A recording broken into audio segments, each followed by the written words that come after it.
You came at just the right time, Edelgard. Is that so? Yes, I have a story for you.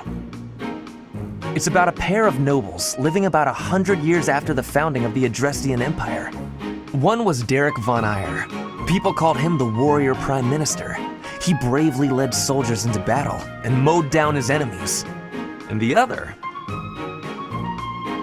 Was the emperor of the time. She wagered the throne in a duel against Derek and won. Why don't we do what our ancestors did and have a little duel ourselves? That's what you were going to say. But the answer is no. You interrupted me! The warrior prime minister used a dramatic line to propose the duel, and you did not allow me to say it!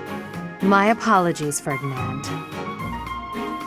Well, at any rate, you were correct in surmising that I was about to challenge you. But you were rather blunt in your refusal. Ferdinand, control yourself. When will you tire of challenging me in pointless competitions? I can quit now if you insist on it. I will not challenge you again. You expect me to believe that? Why do you look so surprised? Of course it is not a valid duel unless both parties are willing. Now that you have refused outright, I must come up with some other way of getting that which I seek. I'm afraid to ask what you could possibly mean by that. Only that I will find some other way of showing everyone that I am superior to you. I will write a handbill listing your accomplishments, alongside my own more impressive accomplishments. Copyists will produce thousands of these pamphlets and distribute them far and wide. Then everyone will know about my... This has to stop. Perhaps I should have ended things with a duel after all.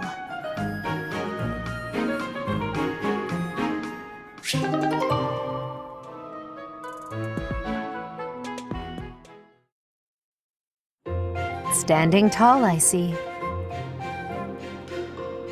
Edelgard, hello.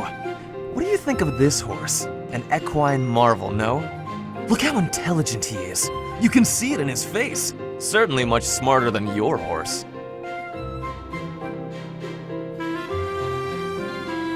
Oh, what a lovely bloom. Behold, Edelgard. Do you see this blood-red bloom? This is much more impressive than the pale little sprigs you have there. And as I'm sure you know, redness symbolizes courage and strength. Ferdinand, stop. I can't believe you're wasting my time with a petty, one-sided rivalry. What are you complaining about? You told me not to publish my pamphlet, and I complied. I've had enough of your foolish antics. Very well. I will grant you the duel you so desperately desire. But when I win, you must forfeit the right to bother me with your ridiculousness. Forever. Do we have a deal? Ah, so you'll fight me after all? Wonderful. To battle, then!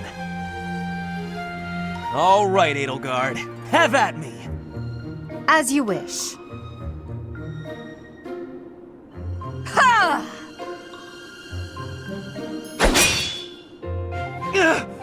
It only took you one blow? How? I can't afford to hold back against an opponent like you.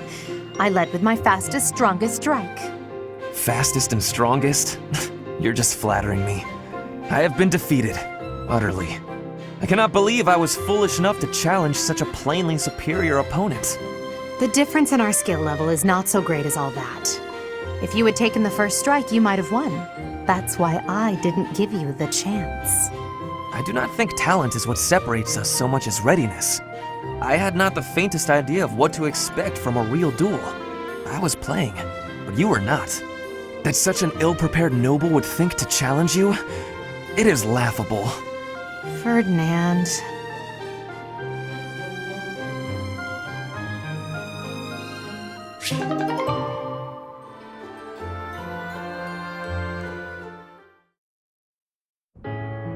Ah, the smell, the texture, the smooth finish.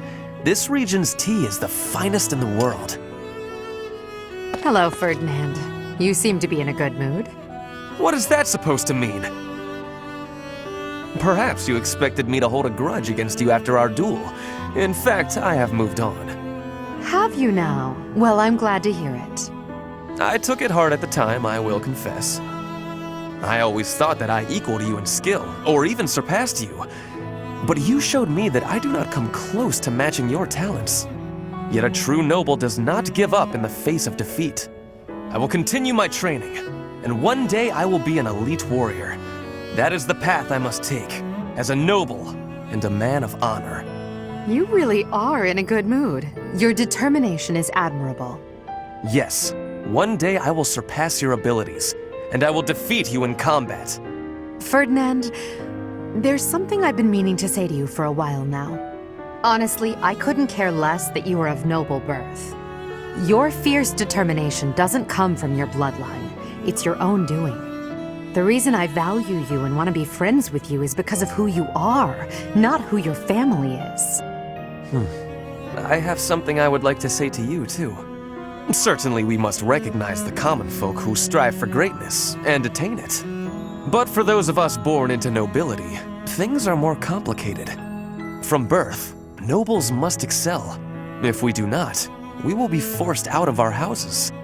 This environment breeds superior individuals, and they in turn recreate the rigorous environment for their own children. Without that cycle, there would be no political elite guiding the world towards prosperity. So you're saying that the kind of world I'm striving to create is wrong? I would not go so far as to say your way is wrong, just that another way might be better.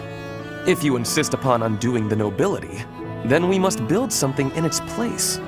We can provide free education for all, and then select the highest performing students for more intensive training and tutoring. I truly believe that people are products of their environment. Finding a way to educate the people. Interesting. I'm impressed by how much thought you've given this. No matter what shape the world takes, I'm sure I'll always need people like you by my side. People with strong principles who will argue with me and force me to consider ideas that are contrary to my own. Yes, exactly! Finally, Edelgard, you appreciate how important I am to your cause. I've always thought of you as a valued friend, Ferdinand. That's nothing new. Edelgard, I have to tell you something. I think now is the right time. Do you know what my ancestor Derek von Eyre said after your ancestor defeated him? He said, "You are an imperial beauty. Please, accept me as your husband." Halt, Ferdinand. There's a time and a place for everything. But that time is not now.